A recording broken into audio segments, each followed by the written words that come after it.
There is a gap in the most famous painting in human history. A gap so small you could cross it with your fingertip. And yet, for over 500 years, no one has closed it. God is reaching out. Adam is right there, and Adam doesn't move. His arm hangs loose. His fingers drift downward. His body leans away. He looks at God with calm, almost indifferent eyes, as if he has already decided something. Most people assume this is the moment before life. God about to spark the soul into a lifeless body. A fraction of a second frozen in paint. But what if that's wrong? What if Adam isn't waiting to receive something, but refusing to give something up? What if Michelangelo, one of the most brilliant minds of the Renaissance, hid a message inside this painting so dangerous, so heretical, that speaking it out loud could have gotten him killed? And what if that message has been staring at us from the ceiling of the Sistine Chapel for 500 years, and we've been too distracted by the beauty to see it? This is not just the story of a painting. This is the story of a secret. Michelangelo Buonarroti was born in 1475 in a small town in Tuscany. He was not supposed to be an artist. His father, a minor Florentine official, considered painting a profession for servants. He beat the boy when he found him drawing. It didn't work. By 13, Michelangelo was apprenticed to one of the most prestigious workshops in Florence. By 15, he had caught the attention of the most powerful man in Italy. Lorenzo de' Medici, known as Lorenzo the Magnificent, ran Florence like a philosopher king. His court was not just a seat of political power, it was the beating heart of the Italian Renaissance. Poets, architects, astronomers, and theologians all gathered under his roof, debating ideas that had been buried for 1,000 years. And at the center of those debates was one idea above all others: Neoplatonism. The Neoplatonists believed that the human soul was divine, not metaphorically, literally. They believed that buried inside every human being was a spark of God, a fragment of the eternal, trapped in a body of flesh, and that the entire purpose of human life was to remember what you were before you were born. The young Michelangelo absorbed all of this. He ate at Lorenzo's table. He slept under Lorenzo's roof. He listened to the greatest minds of the age argue about the nature of the soul, the structure of the universe, and the hidden meaning of ancient texts. He was 16 years old. And everything he heard, he eventually painted on a ceiling.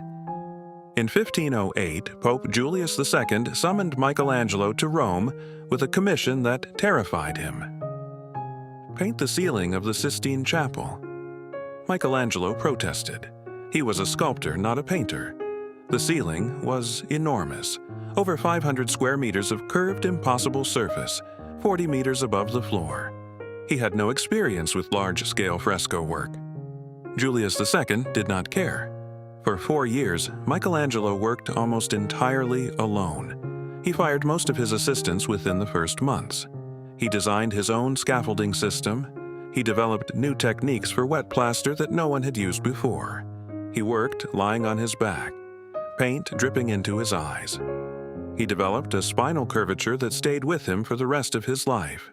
He wrote a poem during those years, half joking, describing how his beard pointed at the sky, how his face had become a surface for paint to fall on, how he had lost the use of his eyes for anything close up. He was not joking about the suffering, only about surviving it. When the ceiling was unveiled in 1512, the world fell silent. Nothing like it had ever been seen. The central panels of the ceiling tell the story of Genesis, the creation of the world, the creation of man, the fall, the flood. 9 scenes running down the spine of the chapel.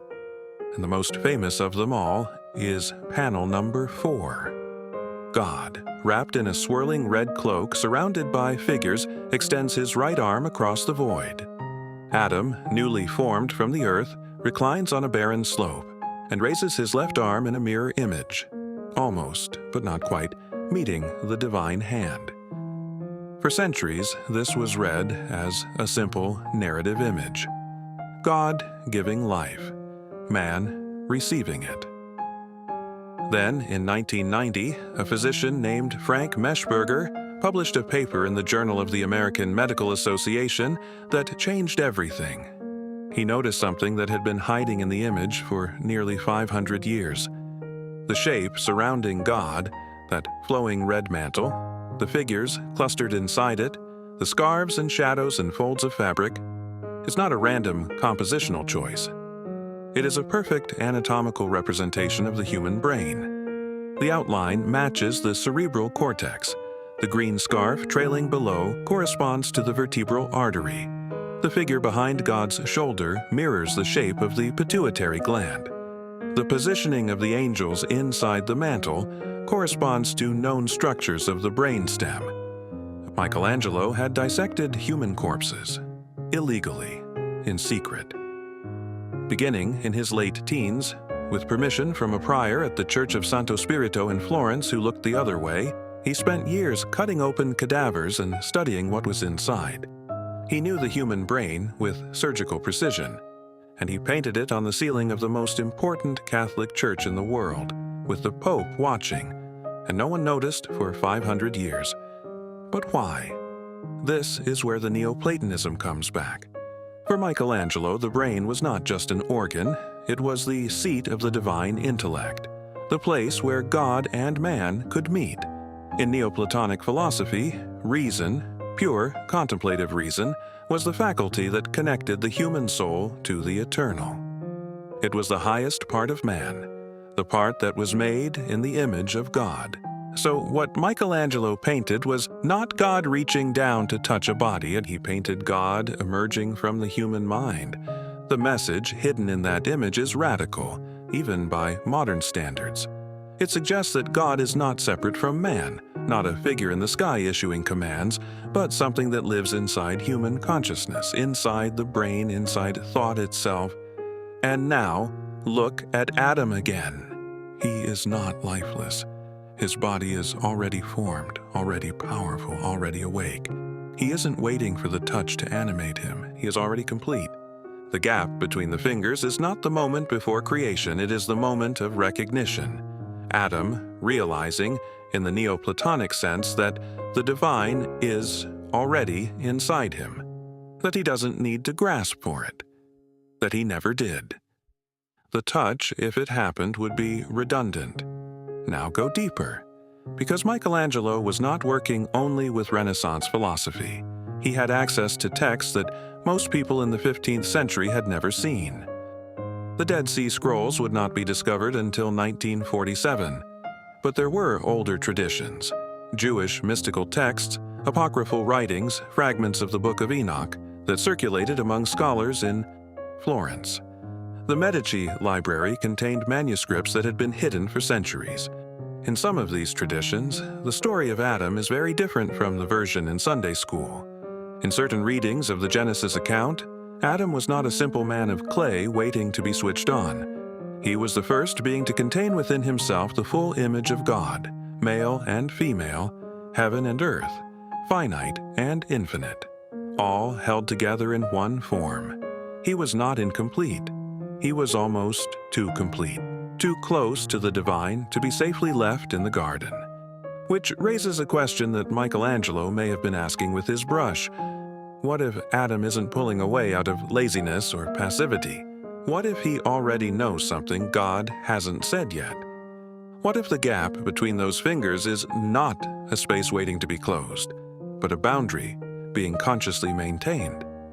Michelangelo never explained the painting. He left no notes about the brain, no letters describing the Neoplatonic program, no confession of what he believed about God, about Adam, about the soul. He was careful. He had to be. The Inquisition was not a metaphor. Artists and philosophers had been condemned, exiled, and burned for ideas far less radical than what he put on that ceiling. But he left the painting. And in the painting, the answer is there. If you're willing to look at it long enough and ask the question that nobody asks, why doesn't Adam reach back?